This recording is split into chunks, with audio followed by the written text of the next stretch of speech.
Coffee time. Good morning, everybody.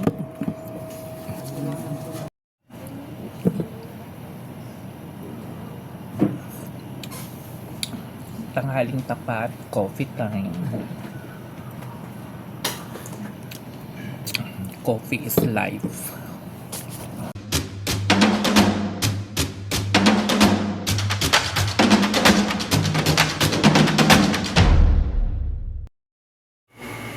Hindi ako magagawa ng video sa office kasi busy. Tsaka syempre trabaho 'yun. Unahin muna natin yung pinaka main task natin, kaya sorry. Kaya naputol yung pag video ko kanina, kaya dito ko na lang itutuloy. So ano po bang itutuloy ko ngayon? Ang i-share ko lang po for today's video ay ganito.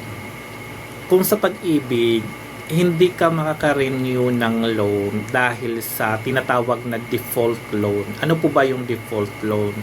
Ito yung nag-loan ka sa pag-ibig tapos hindi ka updated sa pagbabayad for up to 3 months. Ibig sabihin, nag-loan ka tapos kakaltasan ka na the following month or sa sunod na buwan pero hindi ka pa nagpakaltas.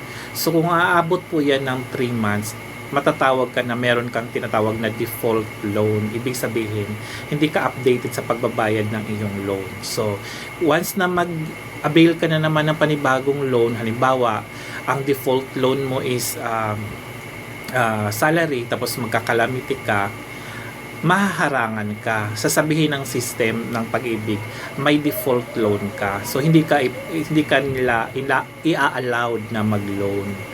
Kaya ang gagawin mo, magpa-update ka. Babayaran mo yung mga lapses mong buwan na hindi ka nakapagbayad. So magpapa-update ka ngayon para matanggal yung default loan. Yan po ang tinatawag na default loan. While naman sa SSS, tinatawag din naman ng SSS na past due. So sa SSS naman past due. Ibig sabihin ng past due, yun nga din, halimbawa kung nag-loan ka ngayon ng salary loan, tapos dapat kakaltasan ka na din in the following month o kasunod na buwan, tapos hindi ka nagpa-update, hindi ka nagbayad, hindi ka nagpakalta sa iyong employer o sa iyong agency kung ikaw ay agency, magkakaroon ka ng past due. So anong gagawin mo na naman? Magpa-update ka sa iyong mga loans. So babayaran mo yon yung past due mo. 'Di ba? Babayaran mo yung past due mo. So once na ma-update ka na sa past due mo, so matanggal yung past due mo doon sa system, doon ka pa lang nila i-allow din na mag-loan. So yun po yung kaibahan. So ang term po ng default loan ginagamit yan usually sa pag-ibig. Ang ginagamit naman na term naman sa SSS is past due.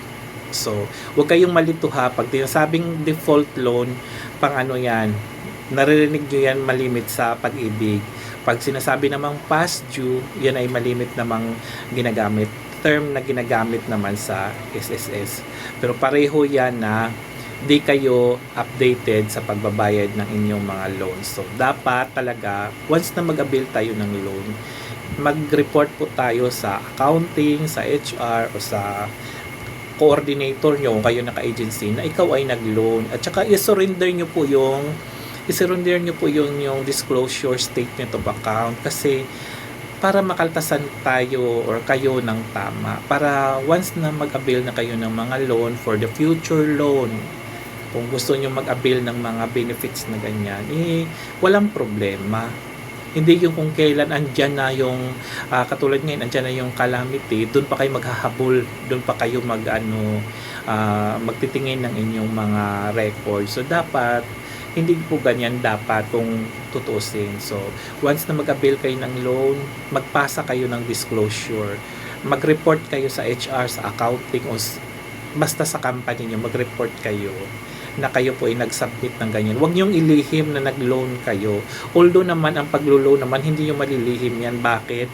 Kailangan kayo magpa-certify sa employer niyo eh. Kahit mag-loan kayo sarili niyan sa cellphone niyo, mag-submit kasi nga merong mga apps na sa ating cellphone. No. hindi rin yan magsasucceed kasi kailangan pa rin ng certification ng employer. Pwera na lang kung voluntary member ka, self-employed member ka, yan, pwede yung walang certification. Pero kung kayo ay employed, kaakibat po niyan, kakambal po niyan si employer kasi sila po mag-certify ng inyong mga loan. So yun lang ang ano ko sa inyo, ma-share ko sa inyo ngayon for today's video.